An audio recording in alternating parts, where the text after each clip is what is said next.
corriendo Guedes intentando marcharse. Gonzalo Guedes que de 1, de 2, de 3 se marcha. Va Guedes, puede marcar Guedes, pierna derecha, va Guedes. ¡Golazo!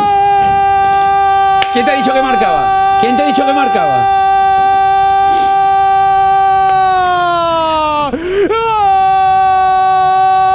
Vaya golazo,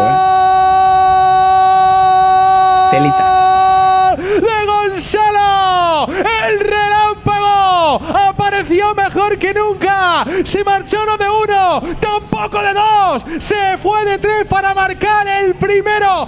¡Este sí! ¡Este no lo puedes anular! ¡Del Vaya Valencia! golazo. ¡Qué golazo! Pierna derecha por toda la escuadra. Marca el Valencia. Mira, 1, 2. Mira, 3. Valencia 1, Osasuna 0. El relámpago, que bien lo hizo, encontró portería. Claro, ahora ya todo el mundo diremos qué gran jugador tenemos. Siempre lo hemos tenido, pero cuando quiere. Venga, va. El robo, sale Gonzalo como una auténtica exhalación, va relámpago. La bola recupera Rodrigo,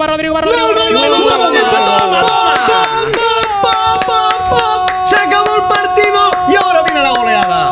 Bien, Bambi. Cuando quieres sí que corren, sí.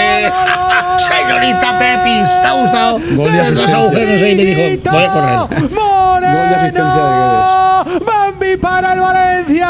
Bien. Guedes el más listo de la clase. Robó un balón en la medular. Puso el balón en el hueco. Llegó ahí Rodriguito Moreno y con pierna zurda aniquiló con clase a Rubén para marcar el segundo. Este sí. Muy bien sin la posición definición. de ningún Muy bien tipo el pase, reglamentaria. Marca el Valencia. Marca Rodrigo. Minuto 35. Valencia 2, Osasuna 0.